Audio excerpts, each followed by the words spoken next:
부자 도시 샌프란시스코. 이들은 왜 마약의 도시가 되었을까요? 9월 5일 딩모니의 이야기에서 지금 공개합니다. 안녕하세요, 딩모니입니다. 어제는 제가 또 유네스코의 이야기와 2023 수원 세계유산도시라는 역사적인 행사까지 소개를 해드렸는데요. 청취자 YTG님께서 꼭 한번 가봐야겠다라는 댓글 남겨주셨어요. 저랑 만나실 수도 있겠는데요. 자, 오늘의 역사 이야기의 주제는요. 이곳은 미국의 도시 중에 하나고요. 미국에서 가장 부자들이 많이 사는 도시 탑3 안에 들어가 있고 인구는 한 80만 명 정도밖에 안 되기는 하는데요. 트위터나 인스타그램, 우버 이런 혁신적인 기업들의 본사가 위치한 도시예요. 되게 힙한 도시다라는 이미지가 있고요. 자, 이 도시의 정체는 샌프란시스코입니다. 샌프란시스코는 미국 캘리포니아주에 속한 도시인데요. 골든 브릿지, 즉 금문교, 이런 미국을 대표하는 다리가 놓여져 있는 곳이기도 해요. 그리고 한 조사에 의하면요. 전 세계에서 부자들이 가장 많이 사는 도시 뉴욕, 도쿄에 이어서 샌프란시스코가 3위를 차지했대요. 야, 대단하죠? 자, 그런데 최근에 문제가 생겼습니다. 샌프란시스코의 이 부자 도시 이미지를 완전히 부셔버리는 마약 문제를 겪고 있어요. 아마 뉴스를 보신 분들도 계실 거예요. 마약에 중독된 사람들이 길거리에서 막 좀비처럼 벌벌 떨고 있는 모습 뉴스에 나왔었는데 그게 바로 샌프란시스코의 대로변입니다. 정말 충격적이더라고요.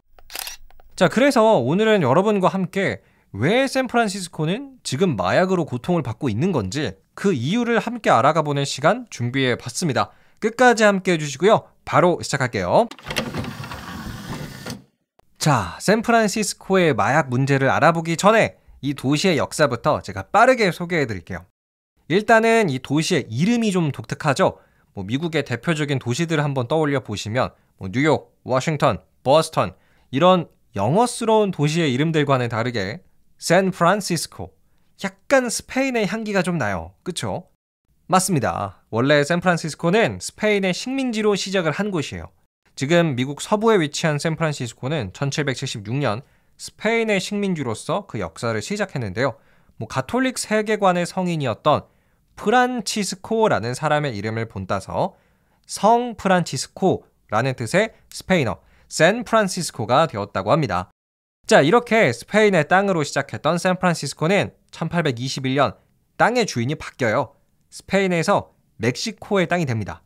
멕시코가 스페인한테 독립을 하는 과정에서 그 소유권이 멕시코로 넘어온 거죠. 자, 그러다가 때는 1800년대 중반에 요거는 여러분 잘 안 알려진 사실인데요. 멕시코랑 미국이 전쟁을 한번 했어요. 승자는 미국이었고요. 그래가지고 최종적으로 이 샌프란시스코 땅이 미국의 땅으로 되는 겁니다. 자, 그런데 샌프란시스코가 원래 부자의 도시다 이런 말씀 드렸잖아요. 근데 이때 1800년대 중반만 하더라도 샌프란시스코는 거의 유령 도시였어요. 인구가 채 1000명도 안 되는 굉장히 황량한 도시였죠. 하지만 모든 사람한테 기회가 온다는 말이 있지 않습니까? 샌프란시스코 땅에도 기회가 왔어요, 여러분. 인구가 폭발적으로 늘어나는 사건이 터지는데요. 그 유명한 골드러시입니다. 야, 골드러시. 1800년대 중반에 지금의 캘리포니아 주를 비롯한 이런 도시 등에서 금광이 발견되는 사건이 있었어요. 그래서 많은 사람들이 서부의 땅에 있는 이 금을 찾기 위해 달려갔습니다. 이게 바로 골드러시 사건인데요. 특히 이 과정에서 샌프란시스코가 많은 덕을 봤어요. 사람들이 도시에 몰리면서 샌프란시스코의 인구 자체가 많이 늘었고요. 한 1000명에서 2만 5천 명 수준으로 한 번에 확 늘었다고 하죠. 그리고 특히 금융업, 이런 은행들이 샌프란시스코에서 되게 잘 됐어요. 여러분 미국의 은행 중에 웰스파고라고 있거든요. 우리나라로 치자면 하나은행 정도? 미국에서 4위 정도 하는 은행인데요. 이 웰스파고 은행이 최초로 탄생한 게 샌프란시스코였습니다. 자, 지금의 2023년 샌프란시스코는 다양한 스타트업들의 성지라고 불려요. 인스타그램, 트위터, 우버 이런 혁신적인 기업들의 본사가 있었고요. 또 실리콘밸리도 가깝습니다. 그래가지고 억대 연봉, 수억 원의 연봉을 받는 개발자들이나 직장인들이 되게 많이 살고 있는 도시가 미국의 샌프란시스코예요. 그래서 좀 힙한 회사에 가고 싶다라고 한다면 샌프란시스코에 가서 취직을 해야 한다. 뭐 이런 이야기가 있죠.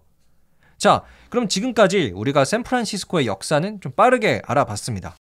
그렇다면 오늘의 하이라이트 이야기 나눠봐야겠죠. 왜 샌프란시스코는 마약으로 고통을 받고 있을까요? 그 이유는 생각보다 간단하더라고요. 우리나라 매일경제신문사는 그 원인으로 샌프란시스코의 새로운 법, 발의안 47을 꼽아요. 때는 지금으로부터 한 10년 정도 됐습니다. 2014년에 캘리포니아의 주 정부가 샌프란시스코의 새로운 법, 발의안 47을 통과시켜줬어요. 이 법의 정체가 뭐냐면요. 굉장히 충격적입니다. 사기나 마약 소지, 위조죄, 도둑질, 이런 경범죄 수감자들에게는 보다 가벼운 처벌을 내리겠다라는 법이에요. 굉장히 이상하죠? 쉽게 말해서 가벼운 범죄에는 더욱 가벼운 처벌을 하겠다는 뜻인데요. 예를 하나 들어볼게요. 한 미국인이 샌프란시스코에서 950불, 우리나라 돈으로 10만 원 좀 넘는 뭐가 있을까요? 한우 고기를 훔쳤다고 해보죠. 자, 그럼 이 사람 어떻게 해야 됩니까? 절도죄로 감옥에 가야죠. 근데 이 발의안 47의 내용의 적용을 받으면요. 절도죄로 감옥에 가는 게 아니라 경찰들이 다음에는 그러지 마세요 라고 하면서 딱지를 끊어줘요. 일종의 벌금형, 이게 답니다. 말이 안 되죠. 죄를 지었는데 감옥에 안 가고 벌금형. 요거 좀 이상하잖아요. 근데 이런 어처구니 없는 법안이 왜 생겼냐면요. 샌프란시스코 신문에 따르면 그 샌프란시스코 감옥의 수감자들, 이 죄수들이 너무 많아서 통제가 안 되는 수준이었기 때문이었대요. 그래서 감옥에 오는 사람들의 수 자체를 줄여보고자 이런 좀 가벼운 처벌을 하는 법을 만들어 버린 거죠. 너도 나도 감옥에 다 오면 안 되니까. 글쎄요, 이게 처음에는 효과가 있었을지는 몰라도 이 법의 부작용이 지금 샌프란에서 터지고 있습니다. 예를 들어서 마약, 대표적으로 마약이 있죠. 이거 원래 샌프란시스코에서는요, 마약을 갖고만 있어도 범죄였대요. 근데 이 새로운 법안의 등장으로 마약을 갖고 있는 게 이제 법적으로 괜찮은 게 돼버린 거예요. 그래서 이런 마약과 같은 문제가 샌프란시스코에서 급격하게 등장을 하기 시작을 한 겁니다. 심지어 경찰들도 잘 처벌을 안 하려고 한대요. 최근에 발표된 한 자료를 소개해드릴게요. 2018년에 샌프란시스코에서 마약으로 사망한 사람은 300명 정도였어요. 근데 재작년 2021년 기준으로 마약으로 인해 목숨을 잃은 사람은 2배 늘어가지고 600명이 넘어갑니다. 마약 때문에 죽은 사람이 3년 만에 2배가 는 거예요. 그래서 재작년부터였을 거예요. 샌프란시스코의 좀비 마약거리가 또 많은 사람의 주목을 받기 시작한 게 그때쯤이었던 것 같습니다.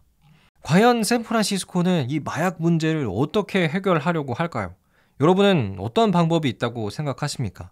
하루빨리 샌프란시스코가 그 정답을 찾고 마약의 거리를 없애주길 바랍니다.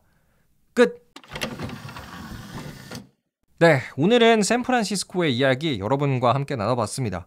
부자 도시라는 아주 멋진 이미지를 갖고 있는 도시이기도 하고 마약의 도시라는 아주 부정적인 이미지까지 갖고 있는 도시인 것 같아요.